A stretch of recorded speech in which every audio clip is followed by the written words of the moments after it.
The autumn wind whispered through the tall pines that lined the base of the Sangre de Cristo Mountains, carrying with it the scent of coming snow. James Harrington pulled his worn leather coat tighter around his broad shoulders and squinted up at the darkening sky. His black stallion, Thunder, shifted restlessly beneath him, sensing the change in the weather as keenly as his master. The trail ahead wound upward into increasingly unfamiliar territory, but James had little choice but to push forward. 3 days of hard riding had left both man and beast weary, yet turning back meant certain death at the hands of the men who pursued him. At 45, James was no stranger to trouble. His weather-beaten face and the silver streaks in his dark hair told stories of a life lived on the edge of civilization. The scar that ran from his left temple to his jaw served as a permanent reminder of the war that had shaped him, hardened him. He absently touched the Colt revolver at his hip, a gesture born of habit rather than immediate concern. The mountains loomed above, offering both refuge and danger in equal measure. As a seasoned cowboy who had spent most of his life on the open ranges of Texas and Colorado, the thought of seeking shelter in such wild country filled him with unease. Yet something else pulled at him. A story he'd heard in the last town, whispered over whiskey in a dimly lit saloon. "There's a woman," the old trapper had said, leaning in close enough for James to smell the tobacco on his breath. "Lives up in them mountains all alone. Indian woman, they say, though some claim she's only half. Powerful strange, that one. Knows things she shouldn't." The man had tapped his temple meaningfully. "Folks who go up there looking for her. Some never come back down." James had dismissed it as nonsense at the time, the kind of tall tale that flourished in frontier towns. But now, with a bullet graze on his arm and men from the Blackwell Ranch hunting him for a crime he didn't commit, those mountains represented his only chance of survival. The sky darkened further as he urged Thunder up the narrowing trail. Pine needles crunched under the horse's hooves, and somewhere in the distance a wolf howled, a lonesome sound that seemed to echo the emptiness in James's own heart. 15 years of drifting from ranch to ranch, town to town, had left him with little more than the clothes on his back and a reputation as a reliable hand who kept to himself. No family waited for his return. No home stood empty in his absence. Just Thunder, the trail, and the constant knowledge that he was running out of places to hide from his past. As the trail grew steeper, James dismounted to lead Thunder by the reins. The exertion warmed him slightly against the biting wind, but his thoughts remained cold and practical. He would need shelter for the night, and soon. The arm where the bullet had grazed him throbbed dully, a reminder of his narrow escape from the Blackwell men back in Silver Creek. "Just a little further, boy," he murmured to Thunder, who snorted in response, steam rising from his nostrils in the chill air. The horse had been with him for 7 years, the only constant companion in a life of transience.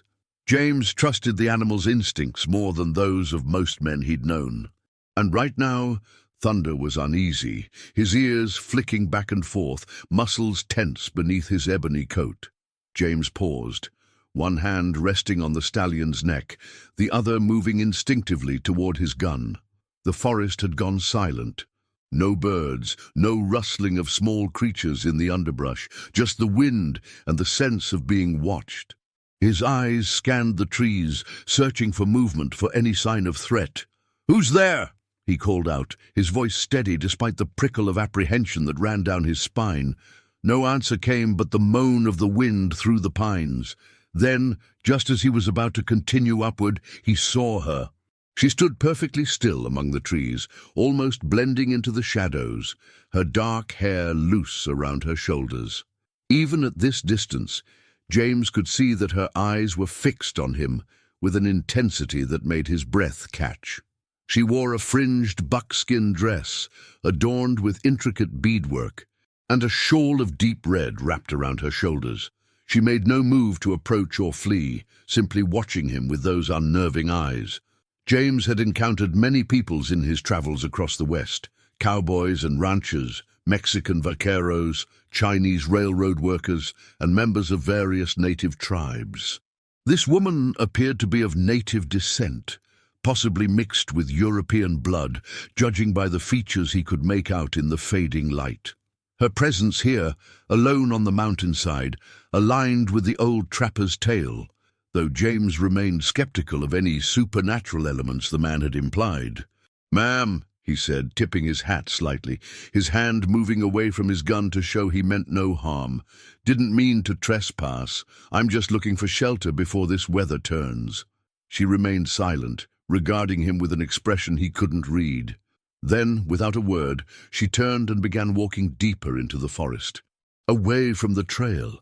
After a few steps, she paused and looked back at him, an implicit invitation to follow. James hesitated.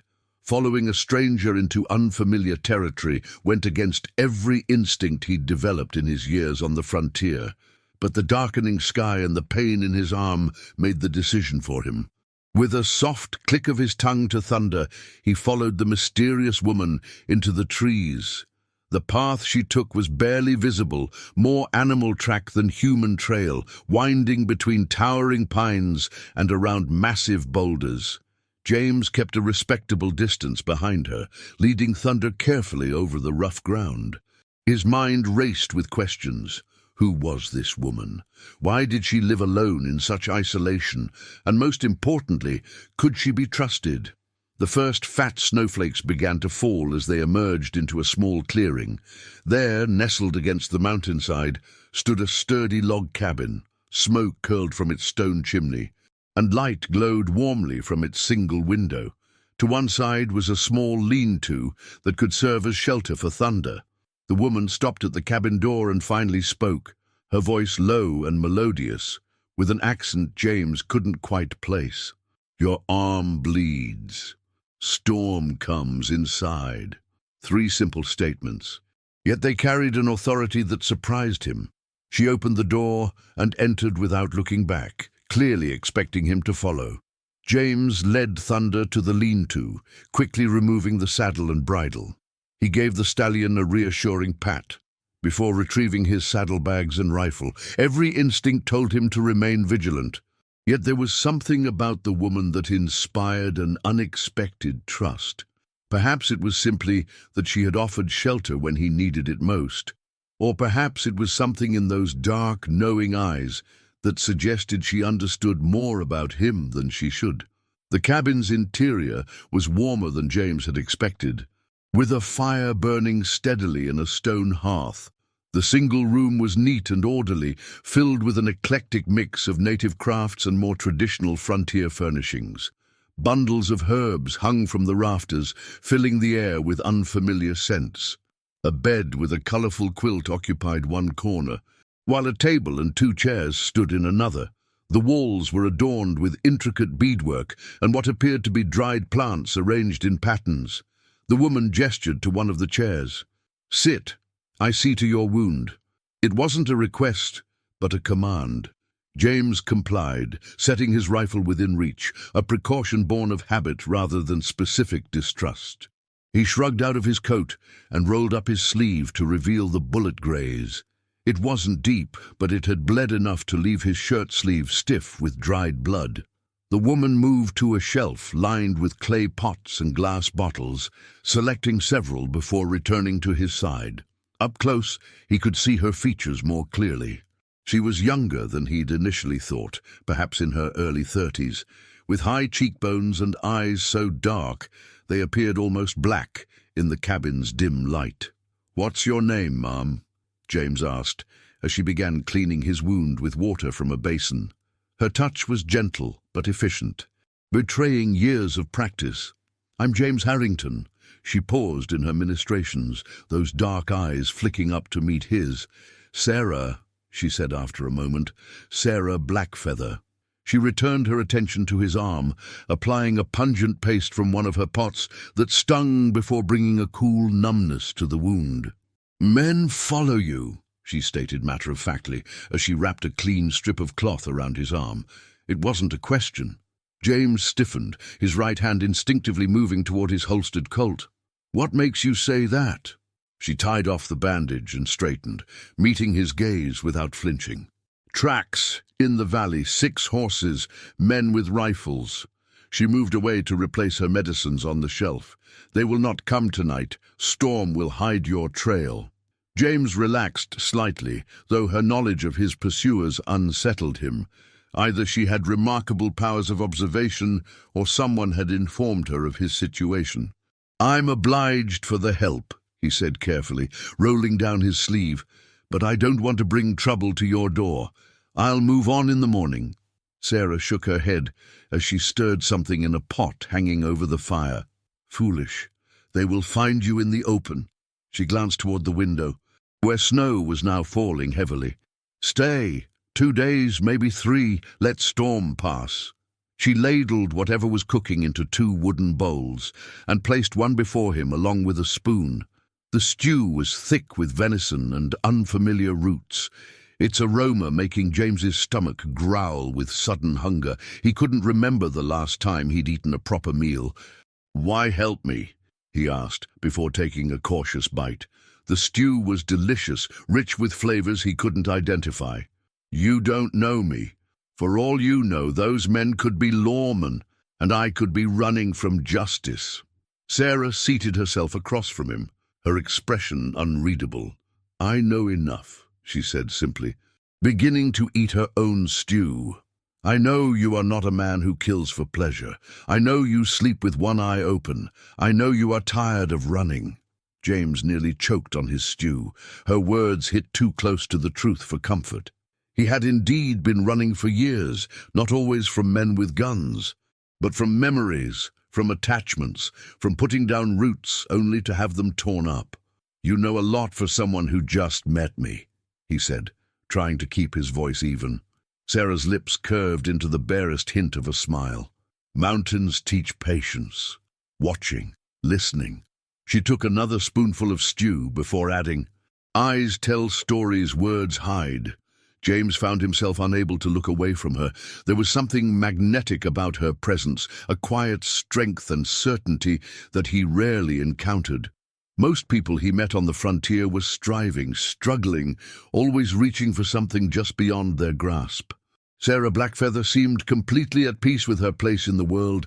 It was both attractive and intimidating. Outside, the wind howled as the storm intensified, rattling the cabin's shutters. James silently thanked whatever fate or fortune had led him to this shelter. Without it, the night would likely have claimed his life. Sleep did not come easily to James that night, despite his exhaustion. Sarah had insisted he take the bed, while she made a pallet near the fire.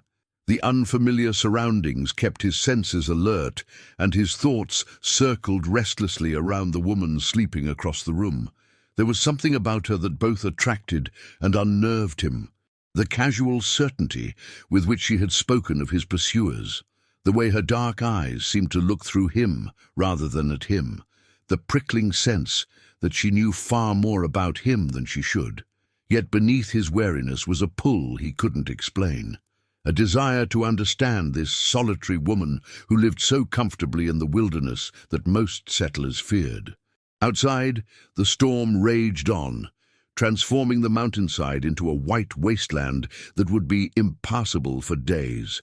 James was effectively trapped here with a stranger who seemed to read him like an open book. As he finally drifted into uneasy sleep, his last thought was that perhaps he was more afraid of what she might see in him than of any threat she might pose. Morning brought a stillness that only follows heavy snow. James awoke to find the cabin empty, though the fire had been built up recently. Through the single window, he could see a world transformed, every branch and boulder blanketed in white, the clearing a pristine expanse unmarked by footprints. He rose stiffly, wincing at the soreness in his arm.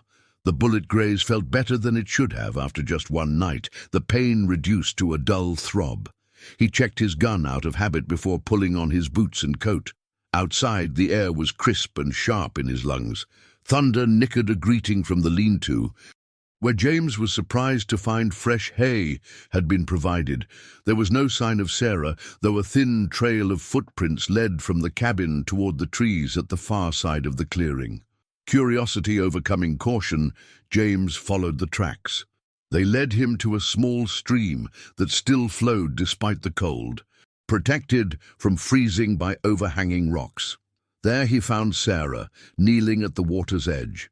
She was singing softly in a language he didn't understand, the melody haunting and ancient against the backdrop of flowing water and distant wind. Sarah turned as he approached, seeming unsurprised by his presence.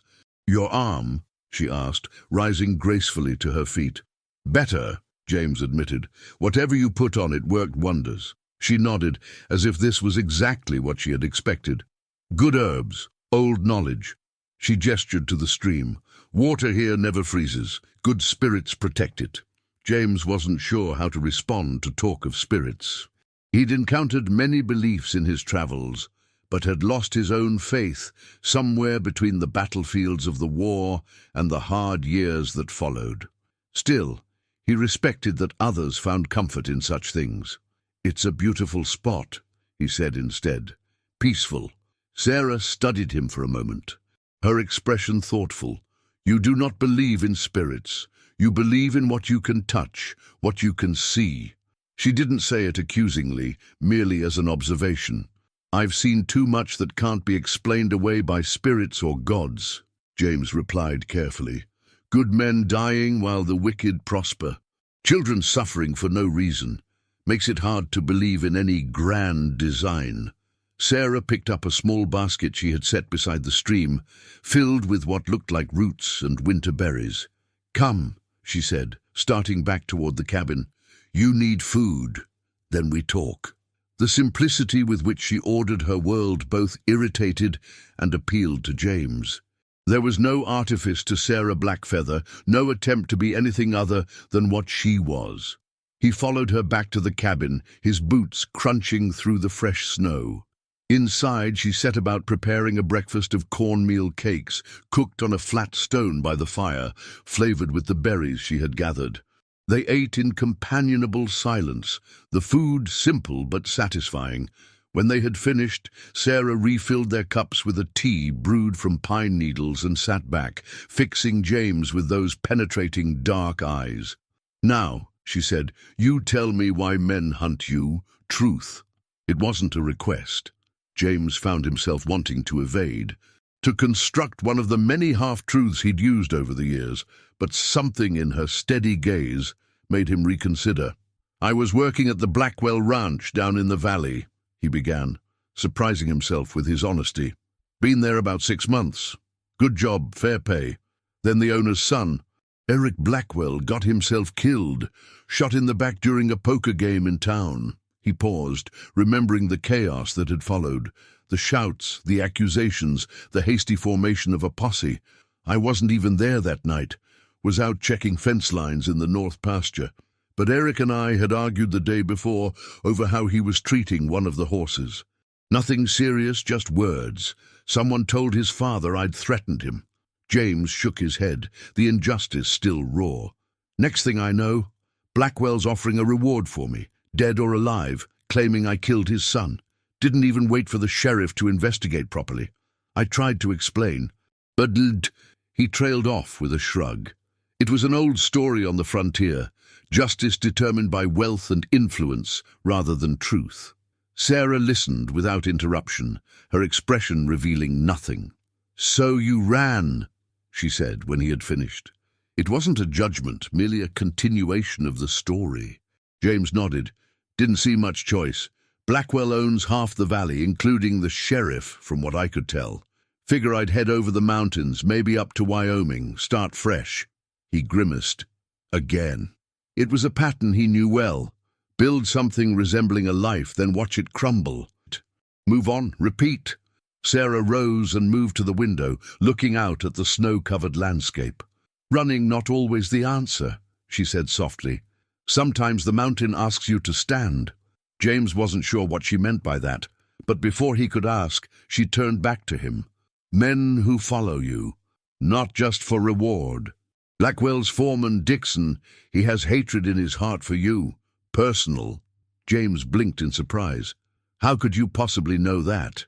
Dixon had indeed harbored a grudge against James since his arrival at the ranch, resentful of the easy way James had with horses and the respect he'd earned from the other hands. Sarah's expression remained impassive. I listen to the wind, I watch the birds, I read signs. She returned to her seat across from him. Dixon tells others you killed the son, but Dixon knows truth. He was there that night. The hairs on the back of James's neck stood up. If true, this information changed everything. Dixon had been the most vocal about James's supposed guilt, organizing the men who now hunted him. If Dixon had been present at Eric's murder, his eagerness to blame James took on a sinister new meaning. "You're saying Dixon killed Eric Blackwell?" James asked, trying to keep the skepticism from his voice. "How could this isolated woman know such details about events in the valley?" Sarah shook her head. "Not saying that. Saying he knows who did. Maybe helped hide truth." She leaned forward slightly.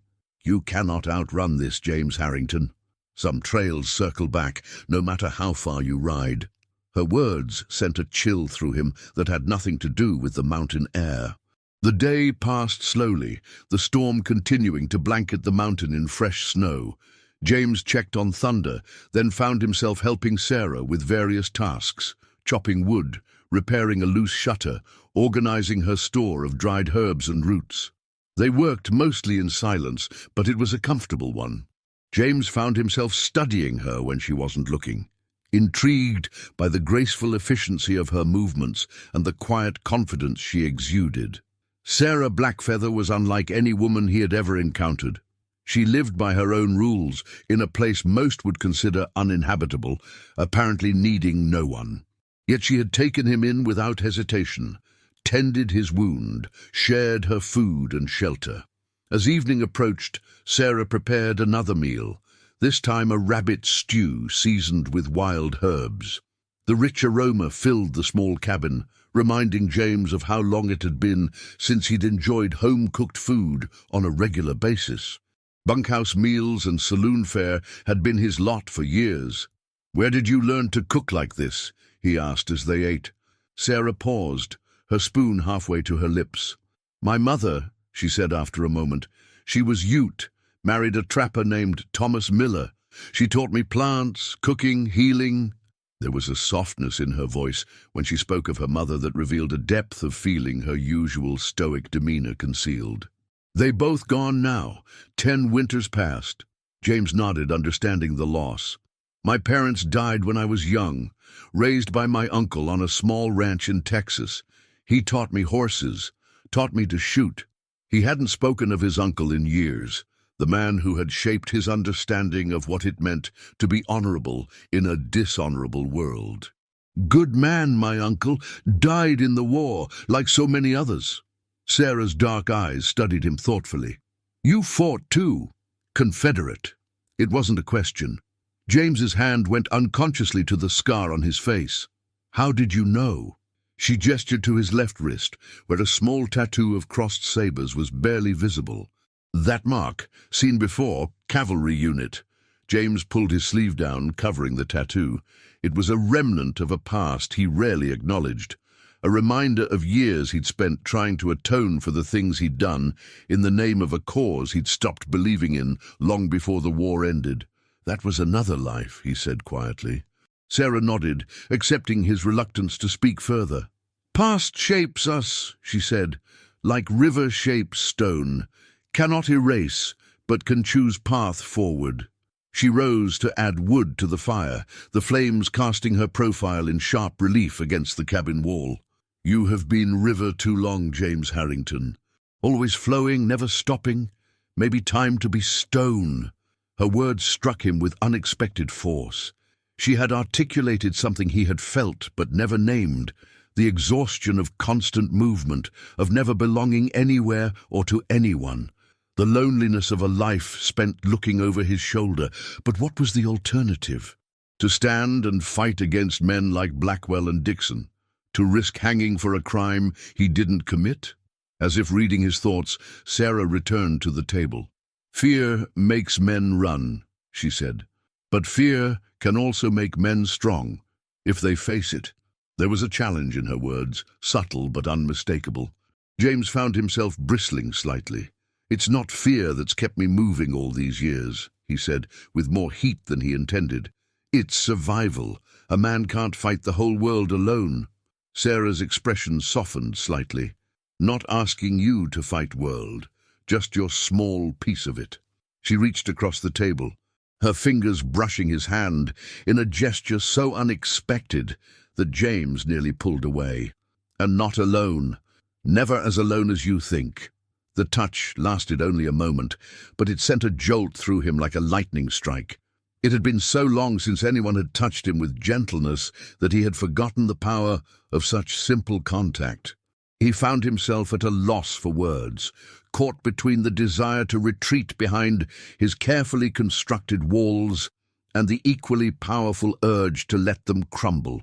Night fell swiftly on the mountain, the darkness outside absolute, except for the gleam of stars visible through breaks in the clouds.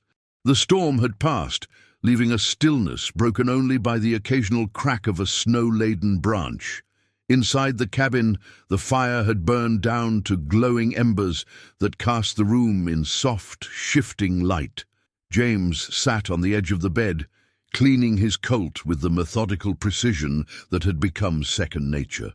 Sarah moved about the cabin, preparing for sleep, her presence a constant awareness at the edge of his consciousness. When she finally spoke, her voice was low and thoughtful. "Why do you not ask how I know things?" The question caught him off guard. It was true that he had wondered about her seeming knowledge of events in the valley, of Dixon's involvement in Eric Blackwell's death, even of James himself.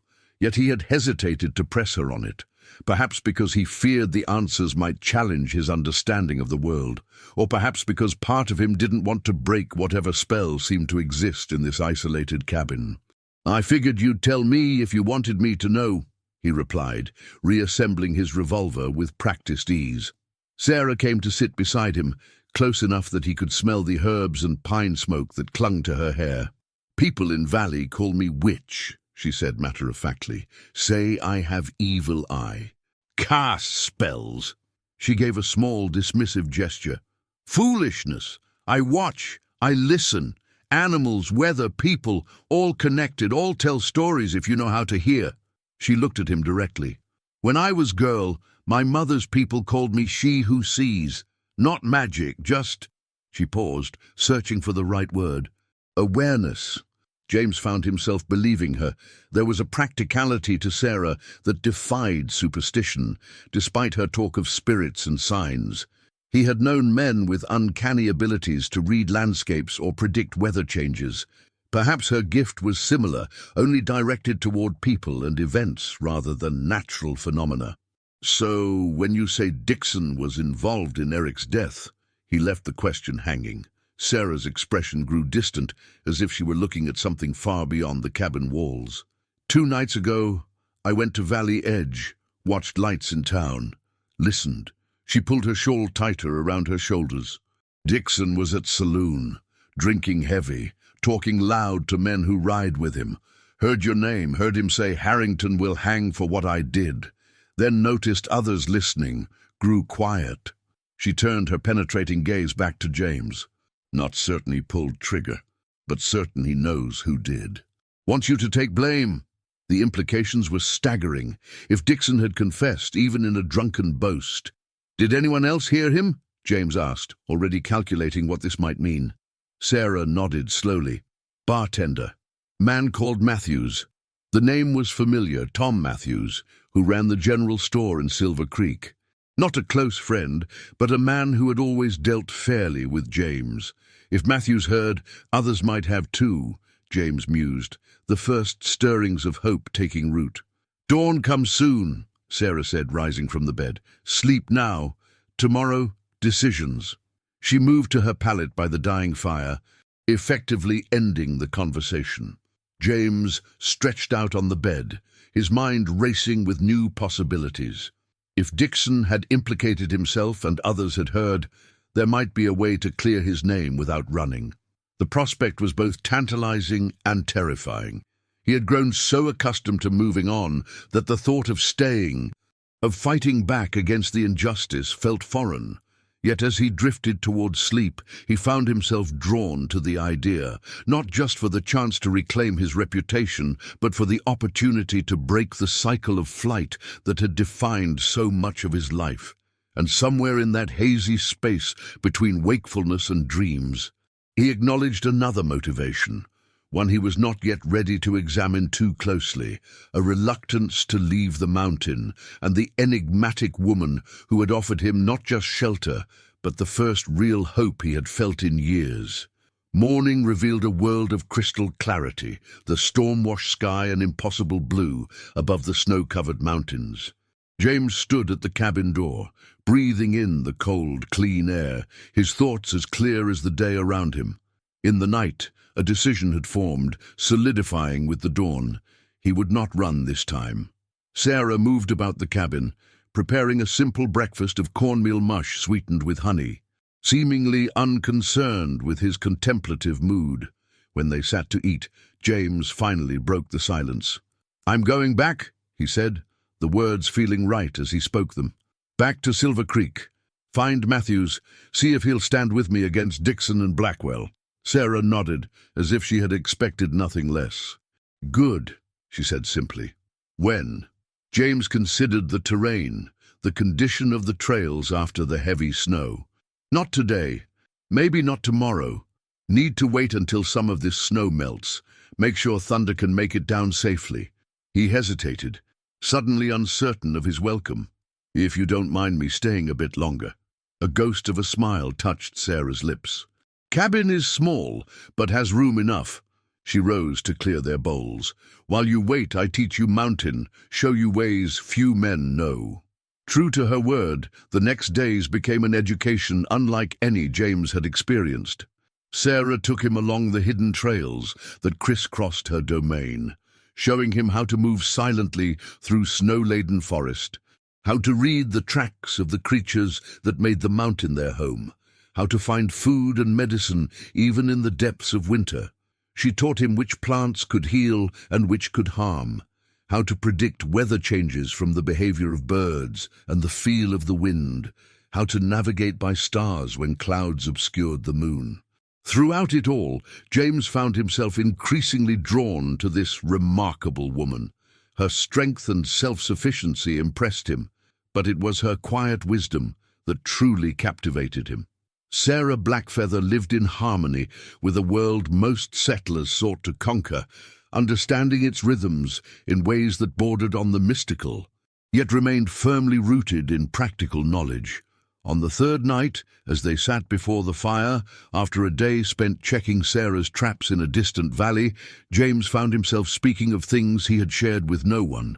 He told her of the war, of the horrors he had witnessed and participated in, of the disillusionment that had followed. He spoke of the years of drifting, of brief connections made and broken, of the loneliness that had become so familiar he hardly noticed it anymore. Sarah listened without judgment, those dark eyes reflecting the firelight as his story unfolded. When he finally fell silent, emotionally spent, she reached out to touch the scar on his face with gentle fingers. "Wounds heal," she said softly, "even those that cannot be seen.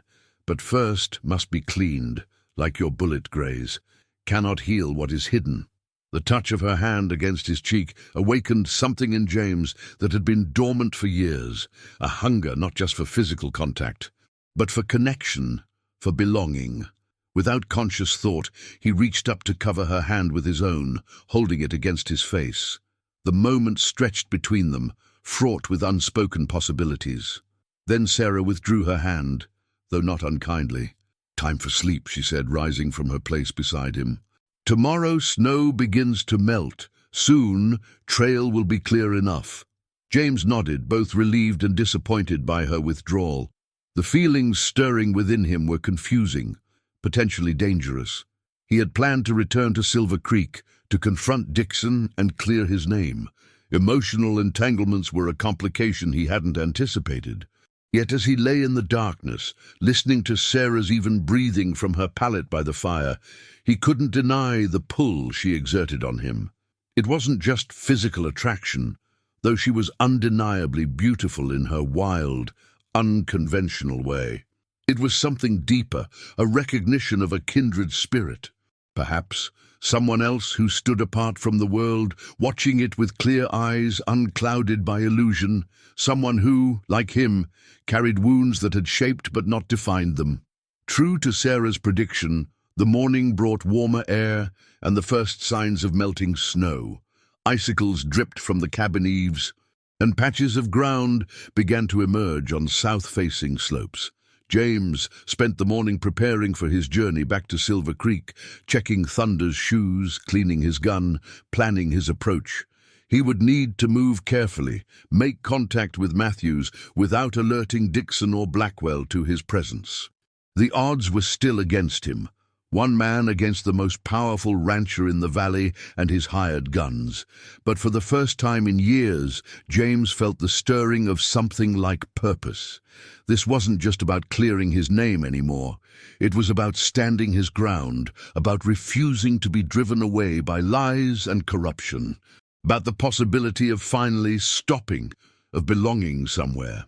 Sarah watched his preparations with an inscrutable expression, offering practical advice about the trails and conditions he would face, but saying nothing about his chances against Blackwell's men. As the day wore on, James found himself inventing reasons to delay his departure. The trails would be muddy and treacherous until more snow melted. Thunder needed another day of rest after their hard ride up the mountain. He should wait until he could travel in darkness to avoid being spotted. Each excuse sounded hollow to his own ears, yet Sarah accepted them without comment. That evening, as they shared what might be their final meal together, James finally voiced the question that had been growing in his mind. "What will you do after I'm gone?"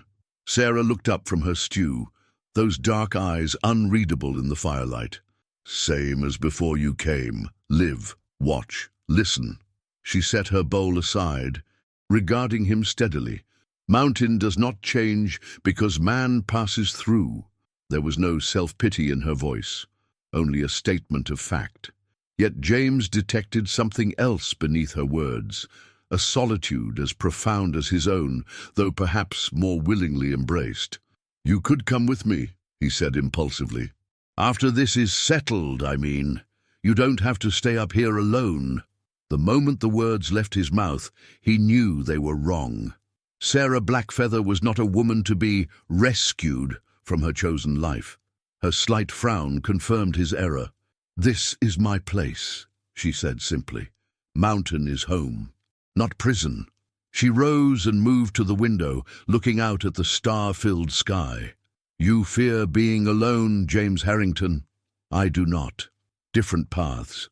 The truth of her words stung, but James couldn't deny them. His years of wandering had been a flight from connection as much as a search for it. Always moving on before roots could take hold, before loss could find him again. "Then why help me?" he asked quietly. "Why risk bringing trouble to your door for a stranger?"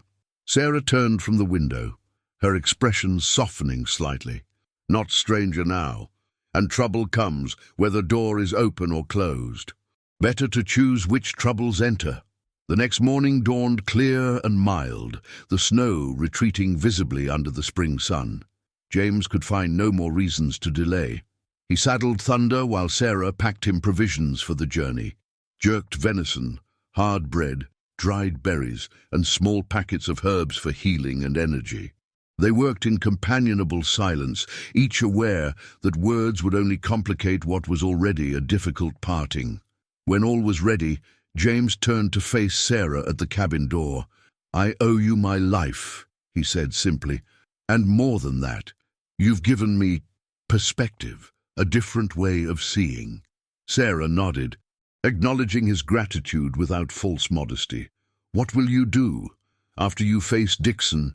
she asked. James hadn't thought that far ahead. His focus had been on survival for so long that the concept of a future beyond the immediate challenge felt foreign. "I don't know," he admitted. "Depends how it plays out. I suppose, if I clear my name, maybe I'll stay in the valley, find work at another ranch." Sarah studied him with those penetrating eyes. "Or she prompted, sensing his unspoken thoughts. James hesitated, then decided on honesty. Or maybe I'll come back here, if I'd be welcome. The words hung between them. Freighted with meaning, neither was quite ready to articulate. Sarah's expression remained calm, but James thought he detected a flicker of something, hope, perhaps, or satisfaction in her dark eyes. Mountain path always open to those who respect it, she said carefully. Cabin door also. It wasn't a declaration of feeling, but it was permission to return, and for now that was enough. James mounted Thunder, looking down at the woman who had changed something fundamental within him in just a few short days. "I'll be back," he said, the words a promise to himself as much as to her. Sarah nodded, her hand briefly touching Thunder's neck in farewell. "I will watch for you," she replied. With that, James turned the black stallion toward the trail that would lead him back to the valley, and to a confrontation that could not be avoided. The descent from Sarah's mountain sanctuary proved easier than James had anticipated. The warming sun had cleared much of the snow from the south-facing slopes, and Thunder navigated the muddy trails with sure-footed confidence. As they dropped in elevation, James rehearsed his plan. He would approach Silver Creek after nightfall, seek out Matthews at his store or home, and learn exactly what the man had heard from Dixon's drunken lips. If Matthews was willing to stand as witness, they would go together to Judge Peterson in the next town over, a man known for his independence from Blackwell's influence. With formal charges filed against Dixon, James might stand a chance of clearing his name.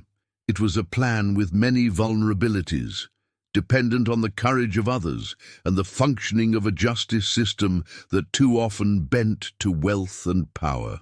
Yet for the first time in years, James felt something beyond resignation or grim determination. He felt hope, fragile but real. And beneath that hope lay another feeling, one he was only beginning to acknowledge, a yearning to return to the mountain, to the solitary woman whose quiet strength had awakened something long dormant within him. As twilight descended over Silver Creek, James left Thunder hidden in a stand of cottonwoods at the edge of town and made his way cautiously toward Matthews' general store. The small frontier town looked unchanged, the same dusty main street lined with false-fronted buildings, the saloon's piano tinkling in the distance, the smell of wood smoke and horse dung hanging in the evening air. James kept to the shadows, his hat pulled low, one hand never far from his Colt. The store was closed, its windows dark, but a light burned in the small dwelling attached to its rear. James circled around, avoiding the pools of lamplight cast by the few street lanterns, and knocked softly on the back door.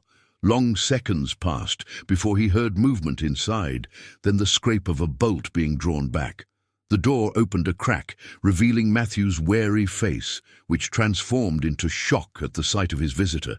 "Harrington," he whispered, glancing nervously past James into the darkness. "Jesus, man, you shouldn't be here. There's still a price on your head." "Need to talk to you, Tom," James said quietly, "about what you might have heard Dixon say at the saloon a few nights back."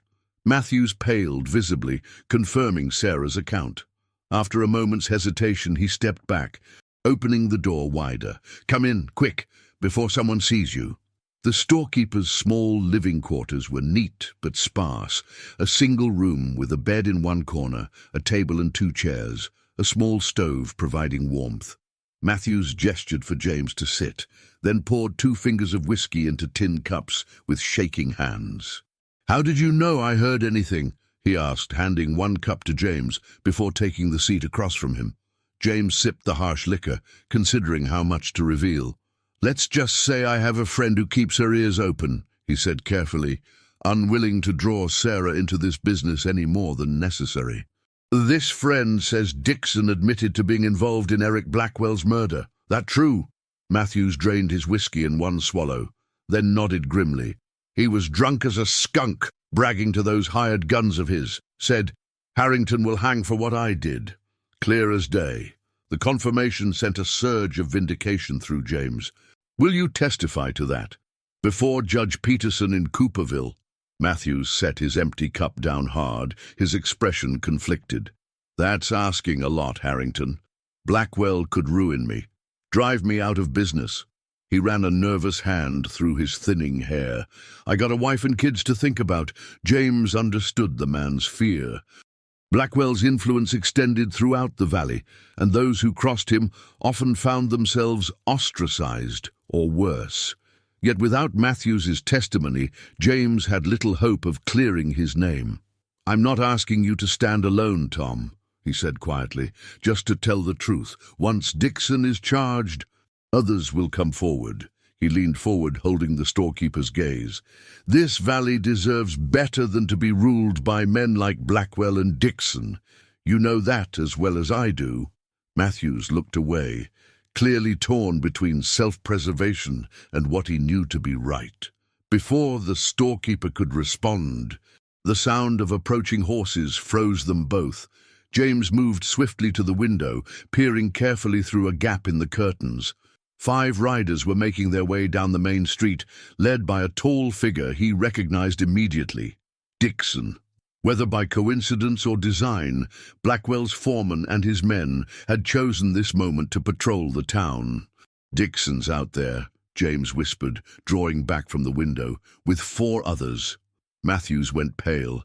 They sometimes check the back streets, he said urgently. You need to go, now. James hesitated, unwilling to leave without Matthew's commitment. Tom? The storekeeper cut him off with a raised hand. I'll think on it, Harrington. That's all I can promise right now. Meet me tomorrow night at the old Simmons place east of town. I'll have my answer then. It wasn't ideal, but James knew it was the best he would get. With a nod of agreement, he slipped out the back door and into the sheltering darkness, circling wide around the mounted men as he made his way back to where Thunder waited. The abandoned Simmons homestead offered little in the way of comfort, but it provided adequate shelter for the night. The roof of the small cabin was mostly intact, and the stone fireplace still drew well enough that James risked a small fire to ward off the spring chill. As he sat before the flickering flames, Thunder secured in what remained of the old barn, James found his thoughts returning to Sarah. He wondered what she was doing at that moment. Tending her herbs, perhaps, or watching the stars from her cabin door. The mountain seemed another world away, a place outside of time where ancient knowledge and modern realities coexisted in delicate balance. He had spent just 4 days in her company, yet she had left an indelible mark on his consciousness. It wasn't just her beauty or her uncanny perceptiveness that haunted him. It was the way she had chosen her path and walked it without apology or regret. The way she had found peace in solitude without surrendering to bitterness or fear. In her presence, James had glimpsed a different way of being, one that honored the past without being chained to it. The next day crawled by with excruciating slowness. James remained at the Simmons place, venturing out only to check the surrounding area for signs of pursuit. By late afternoon, his patience was wearing thin, anxiety giving way to restlessness. So much depended on Matthew's decision. If the storekeeper refused to testify, James would have little choice but to leave the territory altogether, perhaps head to California or even north to Canada, places far enough from Blackwell's reach that he might start anew. Yet the thought of running again filled him with a weariness that seeped into his bones, and beneath that weariness lay another feeling, reluctance to leave the mountains, to put distance between himself and Sarah Blackfeather. He had promised to return, regardless of the outcome in Silver Creek. But if he had to flee far and fast, that promise might prove impossible to keep. As sunset painted the western sky in shades of amber and crimson, James saddled Thunder and prepared for his meeting with Matthews. One way or another, his future would be decided tonight. The Simmons place lay 2 miles east of Silver Creek, hidden from the main road by a stand of ponderosa pines.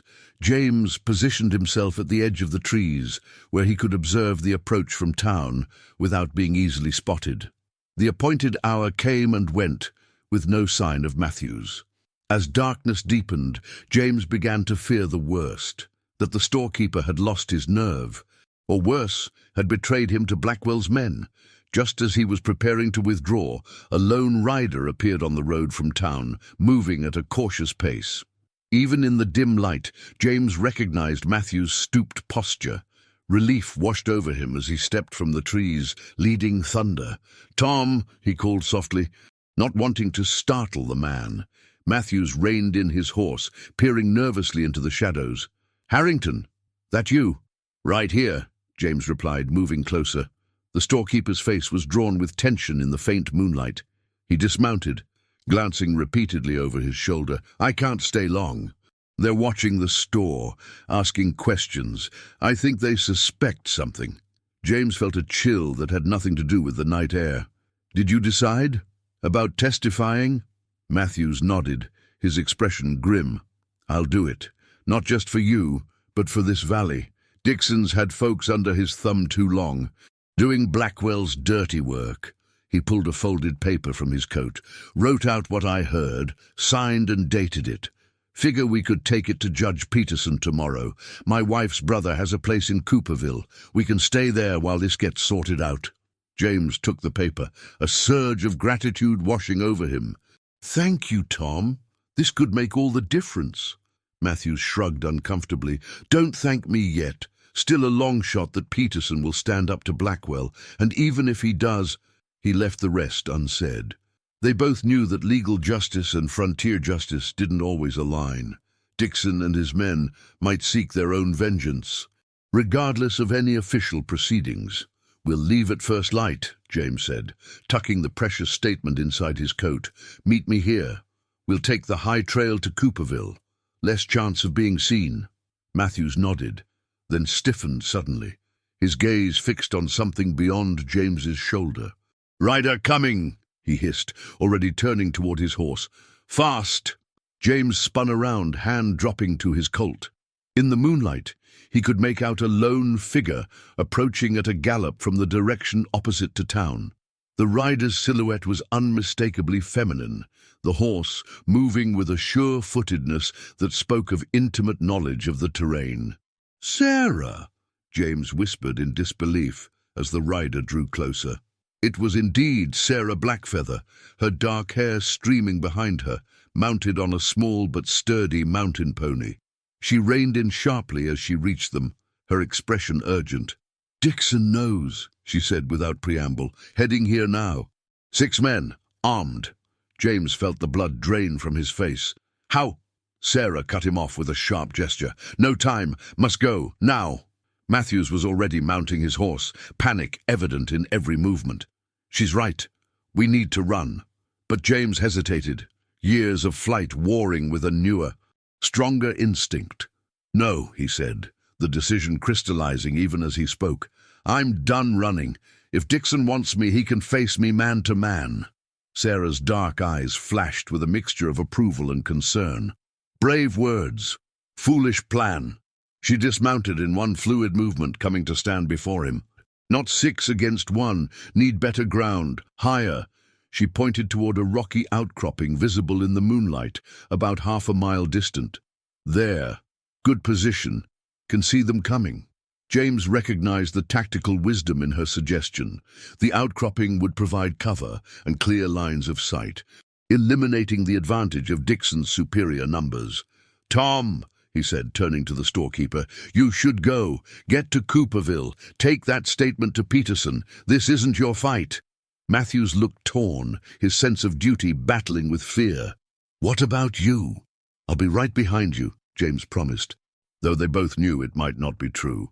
"Sarah and I will hold them off, give you a head start." Matthews nodded reluctantly, then extended his hand. "Good luck, Harrington. Hope to see you in Cooperville." With that, he wheeled his horse around and galloped away, taking the north trail that would eventually lead to the neighboring town. James turned to Sarah, questions burning in his mind. "How did you know about Dixon?" She was already leading her pony toward the outcropping, expecting him to follow. "Came to town after you left. Watched. Listened." She glanced back at him, her expression grave. "Dixon tortured stable boy for information." Boy knew you took Matthew's statement. The news hit James like a physical blow. Another innocent suffering because of him. Is the boy alive? Sarah confirmed. But Dixon showed his true nature. Others saw. Town turning against him now. Small consolation, but it suggested that public opinion might be shifting. If they could survive the night, there might yet be a chance for justice.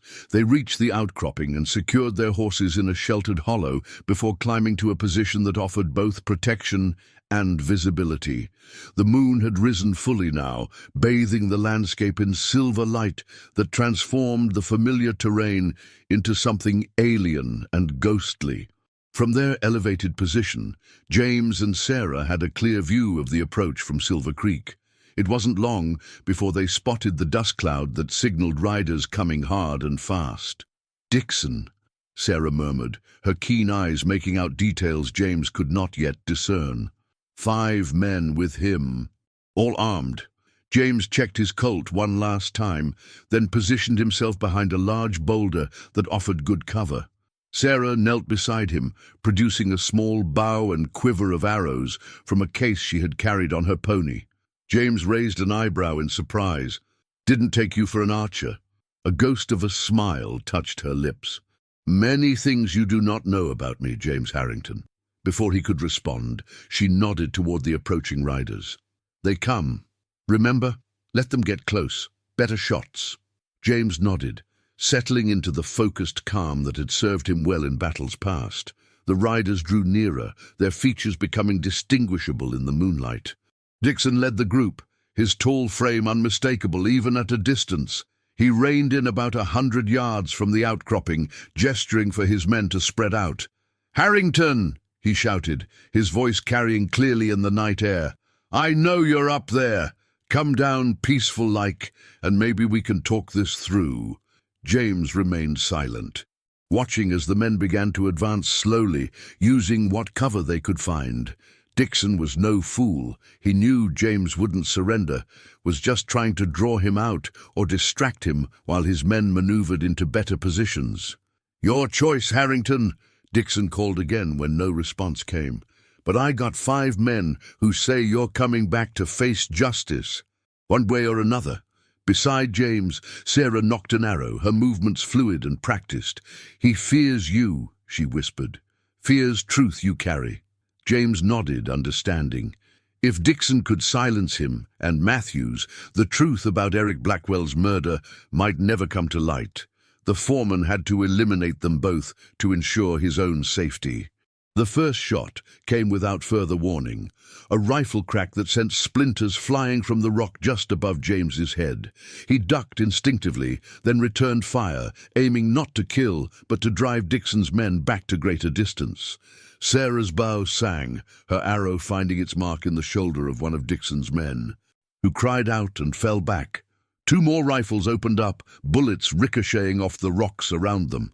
James and Sarah pressed themselves lower, using the natural fortress of the outcropping to maximum advantage.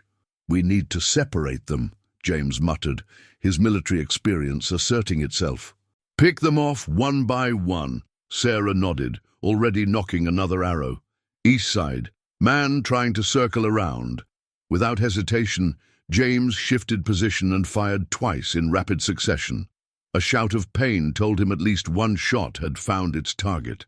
The night dissolved into a deadly dance of attack and counterattack, each side seeking advantage in the moonlit terrain. Minutes stretched into an hour, then 2.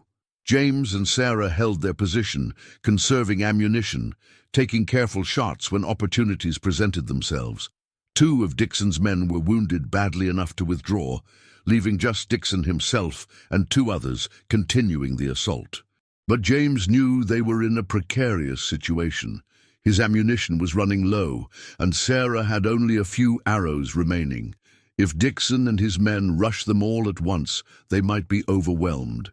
As if reading his thoughts, Sarah touched his arm. "Need to end this. Draw Dixon out." Her dark eyes held his in the moonlight. "He wants you. Give him what he wants." Before James could ask what she meant, Sarah had moved to a new position, higher and more exposed. Taking a deep breath, she called out in a clear voice that carried across the battlefield, "Dixon, your men fall. Town turns against you. For what? To hide murder you committed." A stunned silence followed her words, broken only by Dixon's curse. "Who the hell is that?" he shouted. "Blackfeather woman, this ain't your business." Sarah's laugh was cold and clear in the night air. "Make it my business when you hunt my friend, when you kill rancher's son and blame innocent man." Another silence, heavier this time. James could almost feel the tension radiating from Dixon's remaining men, their uncertainty palpable. "She's lying," Dixon finally shouted, but his voice had lost its confident edge. "Harrington killed Eric. Everyone knows it."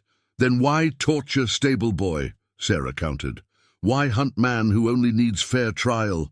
Unless truth frightens you." Her words hung in the air, a challenge that could not be ignored.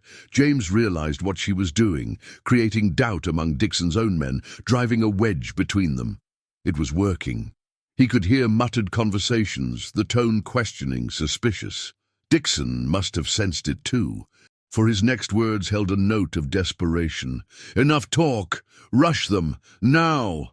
What followed was chaos. Dixon and his two remaining men charged the outcropping from different angles, firing as they came. James focused on the man approaching from the west, placing two careful shots that sent him scrambling for cover. Sarah loosed her remaining arrows at the second man, forcing him to ground.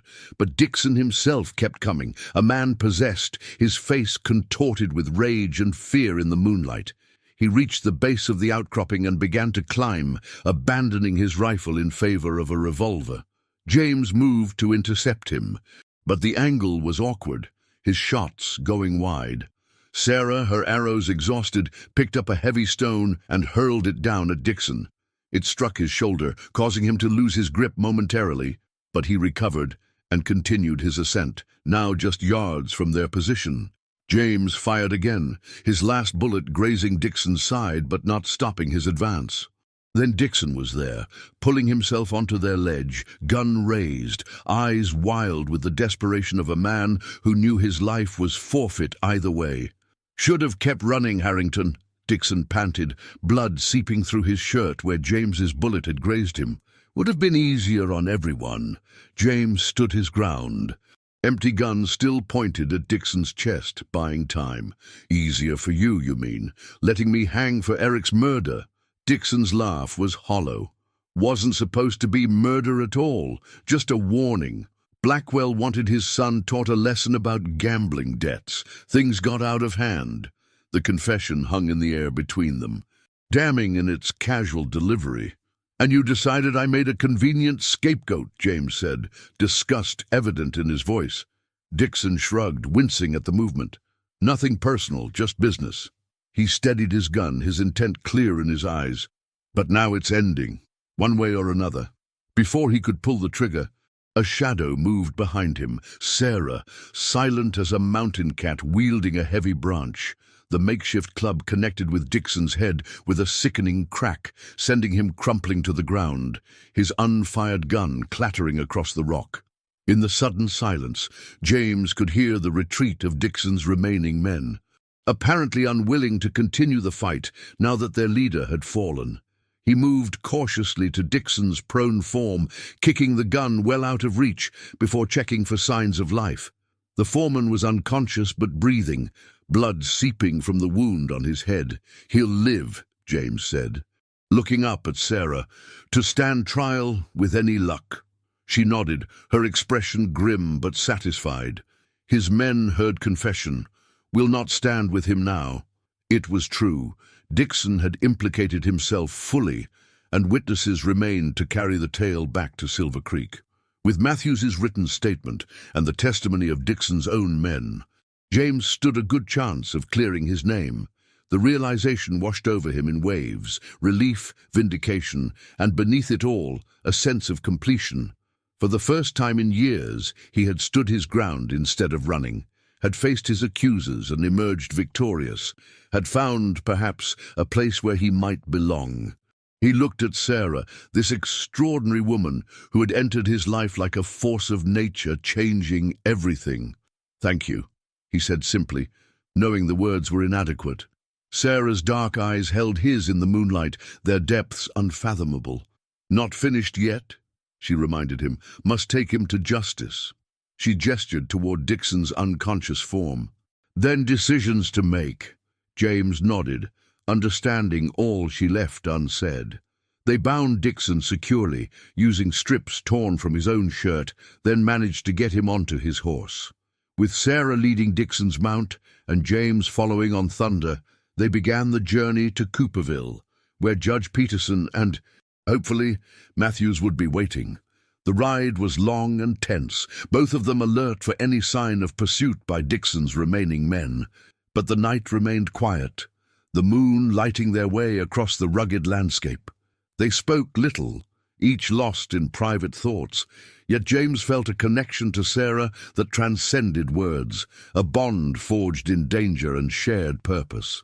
As dawn broke over the eastern mountains, painting the sky in shades of pink and gold, Cooperville came into view in the valley below.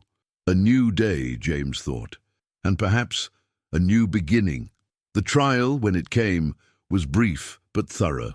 Judge Peterson, a stern man with a reputation for fairness, heard testimony from Matthews, from two of Dixon's own men who had turned against their former leader, and from James himself. Dixon, still bearing the mark of Sarah's blow, sat in sullen silence as the evidence mounted against him. In the end, the verdict was never in doubt. Dixon was sentenced to hang for the murder of Eric Blackwell, while his employer, the powerful rancher, faced the humiliation of having his corrupt practices exposed to public scrutiny. James, fully exonerated, found himself the recipient of apologies from townspeople who had been quick to believe the worst of him. Some even offered him work or other assistance to make amends. But as he stood on the boardwalk outside the Cooperville courthouse, watching the sun set on a day of justice long overdue, James knew his path lay elsewhere. Sarah had remained in town during the trial, a silent presence at the back of the courtroom, her exotic appearance drawing curious stares. Now she approached him, her dark eyes reflecting the last light of day. "Justice done," she said simply. "Now free man again." James nodded, feeling the weight of years lifting from his shoulders. "Free to choose," he agreed. "And I have." He turned to face her fully, no longer hesitant or uncertain. "I'm going back to the mountain, Sarah, if you'll have me." Something flickered in her eyes, surprise, perhaps, or pleasure quickly contained. "Mountain is big place," she said carefully. "Room for those who respect it." It wasn't quite an invitation, but neither was it a refusal. James pressed on, needing to make his intentions clear.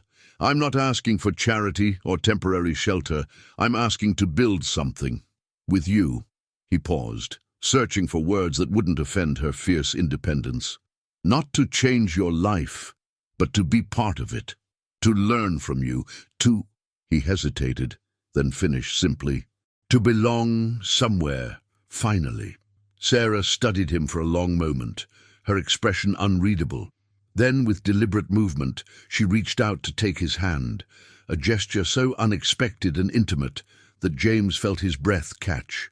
"Mountains teach patience," she said softly. "Teach listening to heart's true voice." A small smile touched her lips, transforming her solemn face. "Your voice speaks truth now. Come, we go home."